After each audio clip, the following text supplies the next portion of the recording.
Paz do Senhor Jesus Cristo a todos. Você está no canal Rascunho Teológico. Eu sou o pastor e professor Edivaldo Pereira.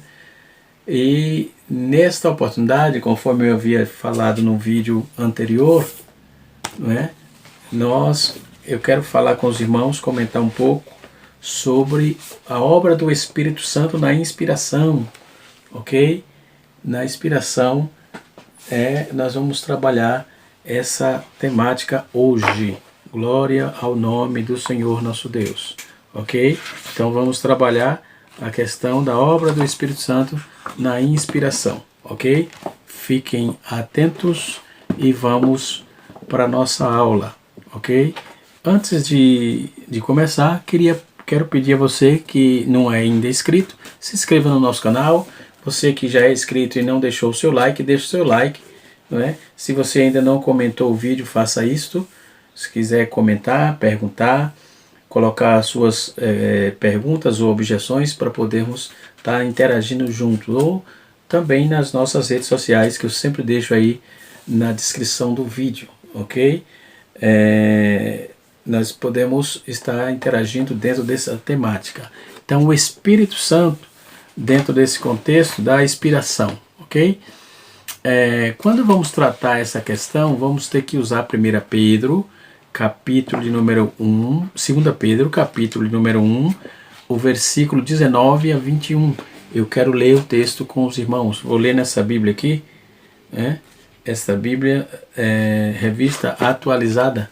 Eu ganhei essa Bíblia, muito bem, uma Bíblia pequena, embora tenha outras aqui, claro, mas vamos ver o que está escrito. Glória a Deus. 2 Pedro, capítulo de número 1, 2 Pedro, capítulo de número 1, no versículo de número 19 a 21.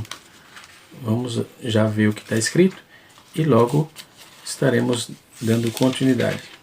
Capítulo 1, versículo 19 a 21. Está escrito assim: Temo, pois, assim, tanto mais confirmada a palavra profética, e fazei bem em entendê-la como uma cadeia que brilha em lugar tenebroso, até que o dia clareie e a estrela da alva nasça em vosso coração, sabendo primeiramente isto, que nenhuma profecia das Escrituras provém de particular elucidação, porque nunca jamais qualquer profecia foi dada à vontade humana.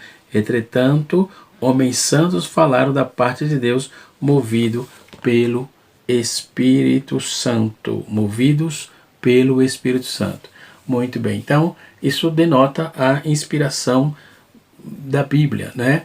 E como é que o Espírito Santo, como é que foi trabalhada essa questão aí? Nós vamos, além de atestar aí, atestar todo o contexto escriturístico da Bíblia no que diz respeito à inspiração, você vai encontrar multidões aí que tentam atestar novas revelações e dons especiais de sabedoria e de conhecimento. Meu irmão, se for fora da inspiração do Espírito Santo, não tem inspiração. Pode ser vocação ou achismo, a vocação de alguém que tenta fazer engodos, mas a palavra de Deus, ela não tem 2, nem 3, nem 4 revelação. Tudo que foi escrito para o nosso ensino foi escrito. Então, nós já temos aí tudo necessariamente, tudo que foi necessário para o homem, para a terra, para a visão, para a salvação do homem. A Bíblia tem toda a resposta. Bendito seja o nome do Senhor, principalmente no que diz respeito à inspiração. Então, trabalhando essa questão, nós vamos ver que a Bíblia, o Espírito Santo, tem nos dado aí a revelação tão completa, que é todo o conteúdo da palavra, da Escritura. Então, em seu trabalho, agora, o trabalho do Espírito Santo agora é nos iluminar, não é? E iluminar as nossas almas para que possamos entender a questão da inspiração. Mas não a inspiração, Deus não vai nos dar a inspiração, Deus vai dar a iluminação, não é? O autor fica aí, quem escreve, quem busca, quem escreve alguma coisa, tem sempre aí você recebe aquela mensagem, você recebe aquele start assim para escrever algo. Então faça isso, porque é o Espírito de Deus trazendo a revelação daquilo que Ele quer que você diga. Glória a Deus, ok? Mas a Bíblia não tem como mexer mais, ok? Mesmo que tenha alguém tentando se adequar à Bíblia ao seu bel prazer, ao seu achismo, não vai conseguir nunca, porque a Bíblia ela foi escrita para o nosso ensino, e tudo que foi escrito para o nosso ensino foi escrito, é o que está dentro da sacrossanta palavra de Deus, ok? Então, quando vamos trabalhar essa questão, nós vamos trabalhar aí dentro de uma questão de que a palavra de Deus, né, trabalha dentro do seu contexto espiritual, ok? Mesmo que alguém queira tentar trazer algumas outras razões, não irá conseguir, ok? Nós vamos ver que a Bíblia, como um grandioso trabalho de revelação do Espírito Santo, ela é em todas as maneiras superior a qualquer outra. O que é que ela é superior? Ela é superior ao quê? Ela é superior à tradição. Então a tradição não é a tradição que domina a Bíblia. A Bíblia é superior à tradição, conforme Mateus capítulo 15, verso de número 1 a 9. A Bíblia também é superior à ciência. A Bíblia é superior à ciência.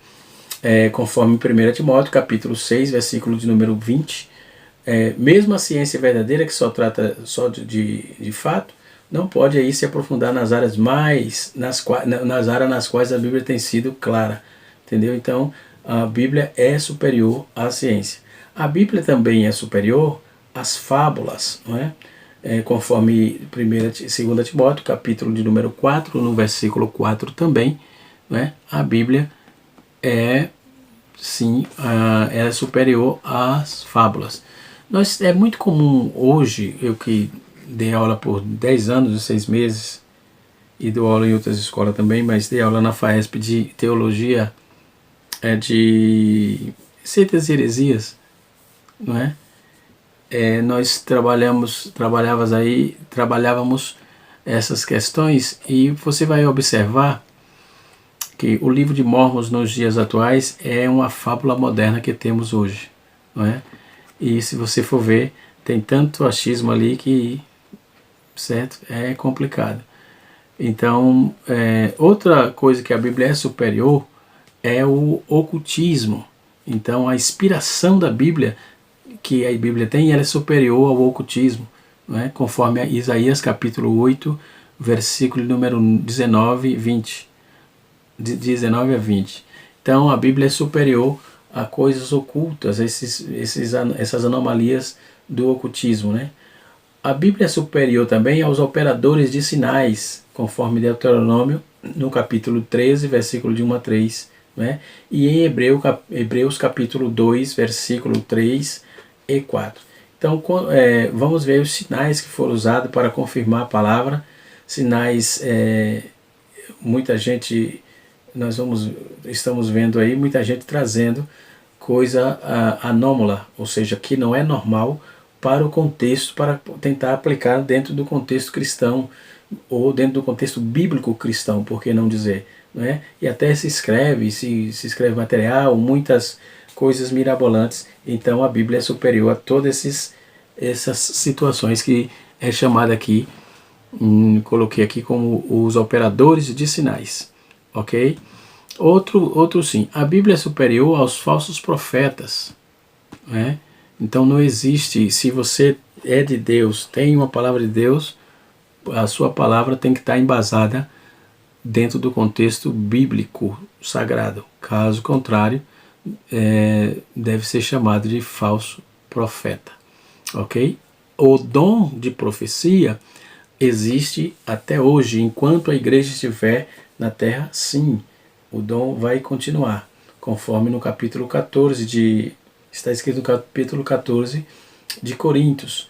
Mas o ministério profético não existe mais, A Bíblia diz que foi até João Batista, então não existe mais. Tem muitos segmentos religiosos que trabalha só a historicidade da profecia, a historicidade da Bíblia dentro do contexto profético, mas o dom de profecia, ele permanece até hoje. É o que diz Paulo no capítulo 14 e também no capítulo 12 de 1 Coríntios, capítulo 12 até o capítulo 14, Paulo vai fazer essa tratativa no contexto geral, ok? A Bíblia também é superior a opiniões humanas. Por causa da inspiração, a Bíblia é superior a opiniões humanas. Tudo quem fez isso, quem colocou isso, foi o Espírito Santo, não é? O Espírito Santo, porque não existe obra inspirada pelo Espírito Santo, senão a Bíblia, ok?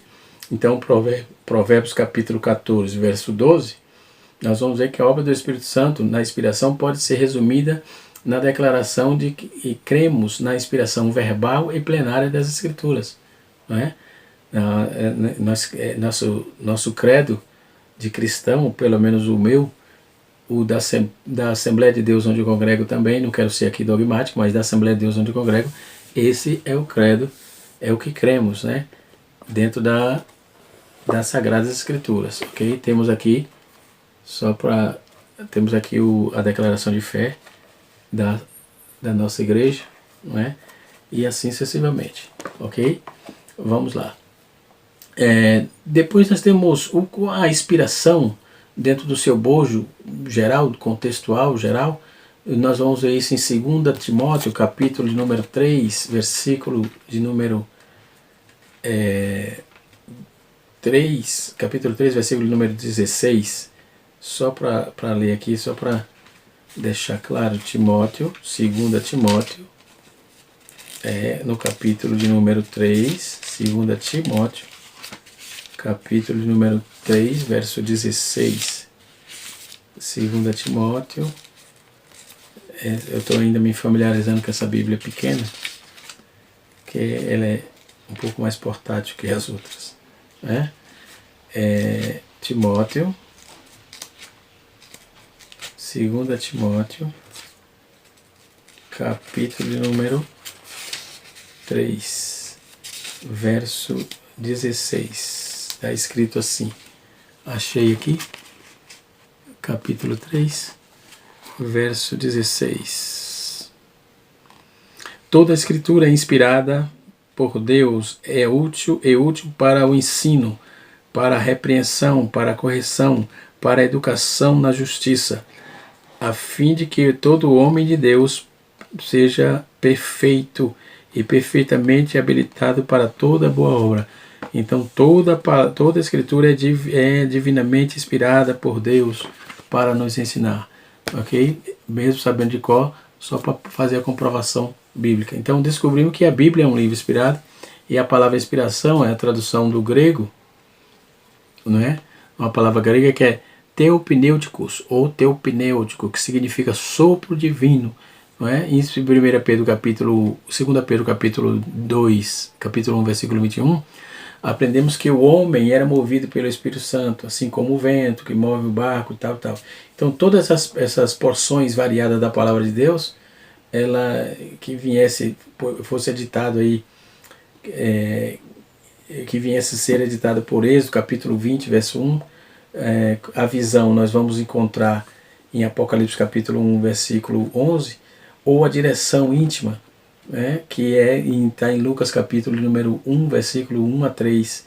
Né? Aí fica claro que tudo deve ser visto como a palavra de Deus, né? Conforme Hebreus capítulo 4, versículo 12. Então a inspiração nunca deve ser entendida como uma mera capacidade de inteligência humana. A inspiração assegura-nos que cada palavra da Bíblia representa o pensamento do Espírito Santo. Isto o que é a operação do Espírito Santo na inspiração. Então isso é provado pelas declarações feitas na Bíblia. 2 Samuel capítulo 2, versículo de número 2, capítulo 23, versículo 2 a 3, e Jeremias capítulo 1, versículo 9, não é? Tem umas declarações importantes lá pelo fato dos profetas terem estudado seus próprios escritos para saber o que relatavam lá, não é? Então Pedro, no 1 Pedro capítulo 1, versículo 10 e 12, também vai falar a palavra inspiração, ele enfatiza que a escritura vieram de Deus, né? E muitos falam de inspiração, de homens inspirados, mas a Bíblia foi inspirada, não os autores humanos. A Bíblia, a inspiração foi inspirada pelo Espírito Santo, não foi pelos autores, né? E assim sucessivamente. Quando vamos trabalhar essa questão, trabalhamos muito isso dentro da bibliologia, mas faz-se necessário. Por exemplo, a inspiração verbal. O que significa a palavra verbal? É usada numa conexão com a palavra expiração. Isso implica as próprias palavras usadas nas escrituras serem inspiradas. Né? Ensina que os autores eram meramente ajudados por Deus, ou só as suas doutrinas eram inspiradas. É o mesmo que não entender por completo a doutrina da inspiração. Então essa inspiração verbal vai só trabalhar isso aí. Ensina que os escritores eram meramente ajudados por Deus. Né? Então as provas da inspiração verbal são muitas e somos assegurados aí pelo Espírito Santo que ensinou as palavras. Né? 1 Coríntios, capítulo de número 2, versículo 13. Né? Nosso Senhor Jesus, ele nos ensinou que todo J ou tio nas escrituras são corretos, né? Conforme Mateus capítulo número 5, versículo de número 18. Davi ensinou que as palavras do Senhor são puras e seriam guardadas, conforme o salmista no livro de Salmos, verso 12, capítulo 12, versos 6 a 7. Então, e outros aí que também testificaram que a inspiração foi recebida de forma verbal. Então nós vamos encontrar essa questão.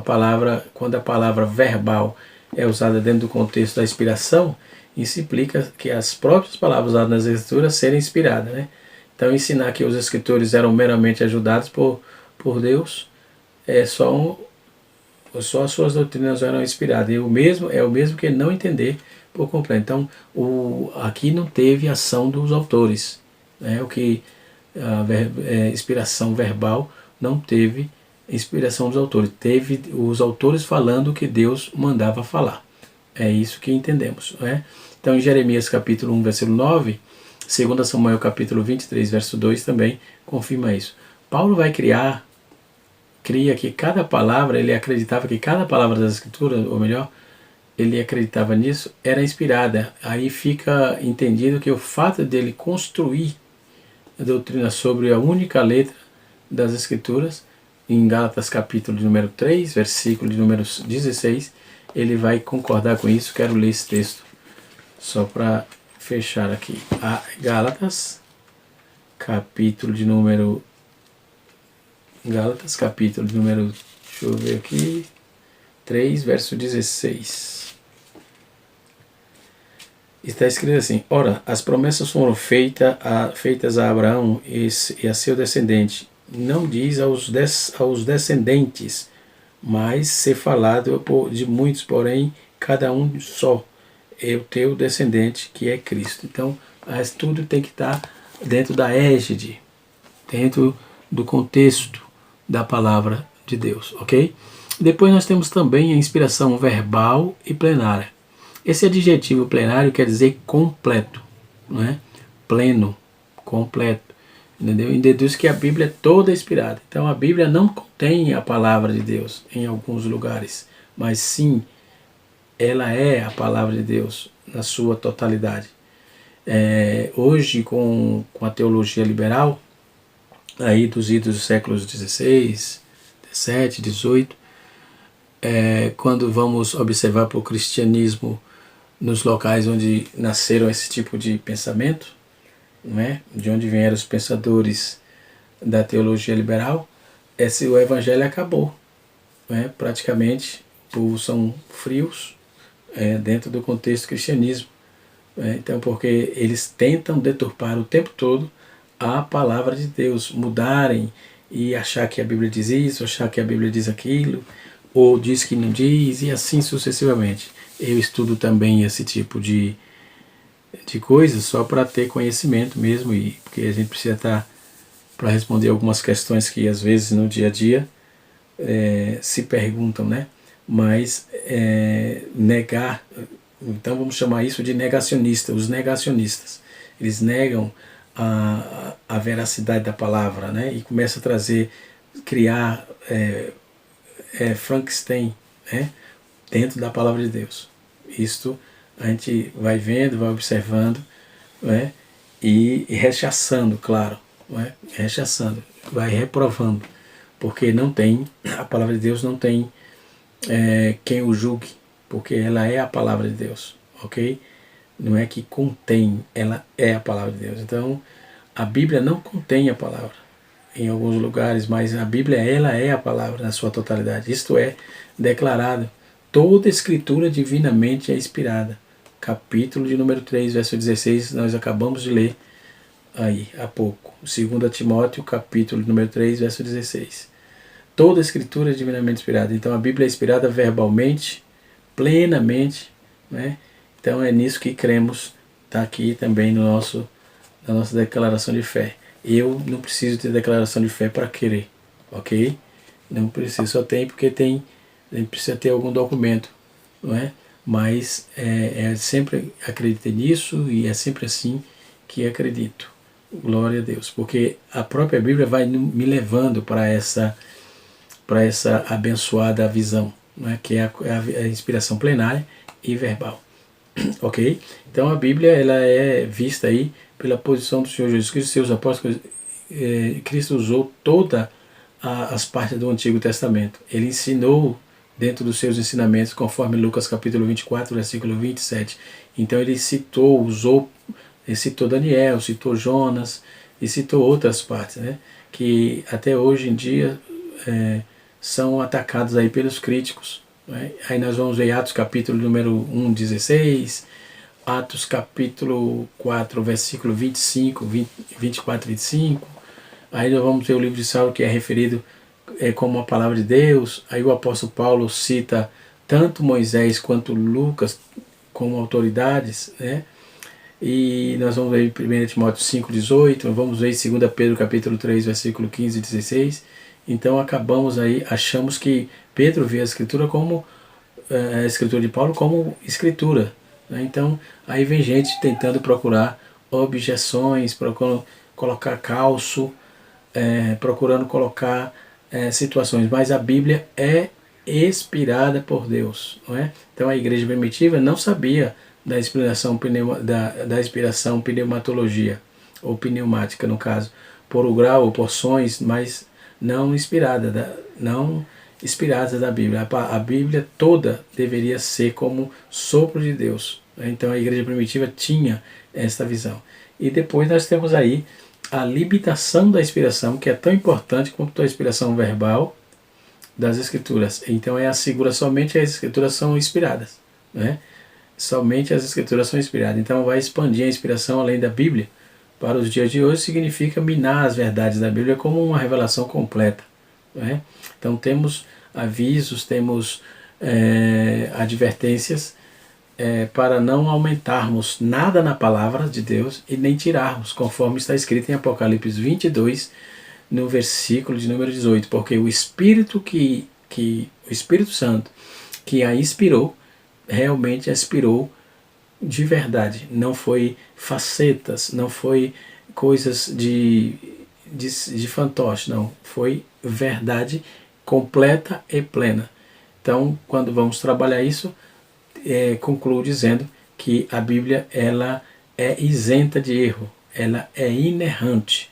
Pode ser que mexeram-se, né? Já ouvi alguém dizer que tem 5.006 erros, né? Realmente tem algumas aparentes contradições, mas sabemos que tem problema de copistas e etc e tal, e assim sucessivamente. Mas o que Deus precisou falar com o homem para conduzir ele, tanto no Antigo Testamento quanto no Novo Testamento, Deus foi cirúrgico, preciso. Deus não ficou testando para ver se dá certo.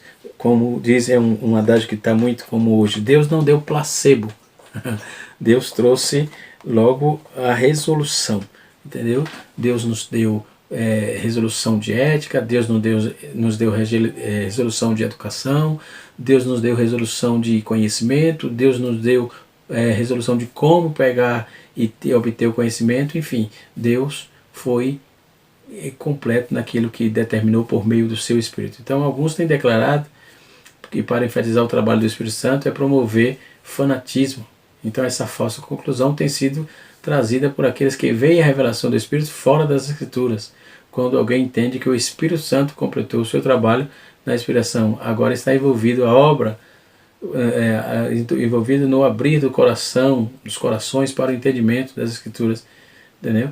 E aponta que a Bíblia é livre de erro devido à inspiração do Espírito Santo. Muito bem. Esse texto, essa importância desse fator da inspiração da Bíblia dentro da pneumatologia, e que Deus inspirou os autores, da Bíblia para poder trazer a nós situações que precisávamos, trazer a nós razões sobejas que nos era necessário, entendeu? Então não tem como a gente trazer e criar factoides dentro da Bíblia. A Bíblia não dá margem para factoides, ok? Muito bem. Enquanto isto, está consolidado que o Espírito Santo inspirou a Bíblia. Agora vamos falar um pouco sobre as figuras simbólicas do Espírito Santo. O que é figuras simbólicas? Nós vamos encontrar em alguns eventos na Bíblia, não é? As verdades espirituais que são apresentadas numa multiplicidade de figuras terrestres. A obra, a pessoa do Espírito Santo, pessoa e obra são ilustradas nas Escrituras e vamos ver várias figuras simbólicas. O que as figuras aqui? Nós vamos tomar, alguém aí vai dizer, nós podemos concordar, os comentaristas trabalham essa proposta de que o Espírito Santo é apresentado como pomba. A Bíblia apresenta-o como pomba, não é? Então nós vamos lembrar aí de algumas figuras que é específica dentro de uma pessoa ou evento, pomba, em João, capítulo número 1, versículo número 32, encontramos o Espírito Santo tomando forma de uma pomba. Essas características de pomba fala de um tipo apto para o Espírito, que são uma beleza, suavidade, limpeza, característica de ser facilmente incomodada, ok? Em Efésios capítulo 4, verso 30, a pomba também é inofensiva. Em Mateus capítulo 10, versículo 16, a pomba é apontada como calma, entendeu? E outras referências nas Escrituras aí, onde esse tipo é usado da seguinte forma, nos seguintes textos, aliás, nos seguintes textos. Em Gênesis capítulo 1, verso 2, que o Espírito é visto como afagando a criação, como um pássaro sobre o ninho. Nós vamos ver em Gênesis capítulo de número 8, no seu versículo de número 12, 8 a 12, uma pomba é solta, da arca por Noé. E aqui encontramos os métodos de duas figuras do Espírito Santo. A pomba, não como um corvo, e recuou-se a continuar, recusou-se a continuar ao lado de fora. Então o Espírito Santo não fica do lado de fora, ele adentra o nosso coração, onde nenhum lugar limpo pode ser encontrado. Então o Espírito Santo, obviamente, só habita no lugar que tem sido levado, pelo sangue do Cordeiro, por meio da aceitação do homem. Então a pomba trouxe de volta a folha de oliveira como sinal de esperança. Essas duas figuras, o Espírito Santo e a pomba, então não é o corvo, é a pomba. Ela vai e volta para nos trazer esperança. Então está em nós para nos trouxe esperança e renova a nossa esperança. Interessante essa tipologia. Então vamos ver que quando vamos falar do corvo, era um pássaro abominável. Um pássaro abominável. Por que corvo? Ele era um pássaro abominável, conforme está em Levítico capítulo 11, versículo 15. Aves também não são apenas escritura como figura de espírito demoníaco. Nós vamos encontrar em Mateus 13, verso 4 e verso 19, e em Apocalipse, capítulo número 18, versículo 2. Né? Depois nós temos outro símbolo, que é o óleo, que é o azeite. Né? Nós vamos observar que o óleo de oliveira foi um artigo de grande importância na Palestina, sendo usado aí como comida, remédio, iluminação e unção. É um tipo constante do Espírito Santo no Antigo Testamento, quanto no Novo Testamento, tanto no Antigo Testamento como também no Novo Testamento. Nós vamos ver no Antigo Testamento, no capítulo 40 do livro de Êxodo, no seu versículo 9 a 11, nós vamos aprender que o tabernáculo e os móveis deveriam ser ungidos com azeite, como no tabernáculo era uma figura de Cristo. Então, o azeite figurava Cristo sendo ungido pelo Espírito Santo. Isso dentro da antropologia. Muito bem, vamos ficar por aqui para o vídeo não ficar muito longo. E no próximo vídeo estaremos dando continuidade a esta tipologia, né? Esses símbolos do Espírito Santo, ou melhor. E depois estaremos falando sobre o Espírito Santo na graça comum. O Espírito Santo na graça comum. Deus abençoe todo o canal Rascunho Teológico e você junto para conhecermos a palavra de Deus. Um abraço a todos e até a próxima, se Deus assim nos permitir.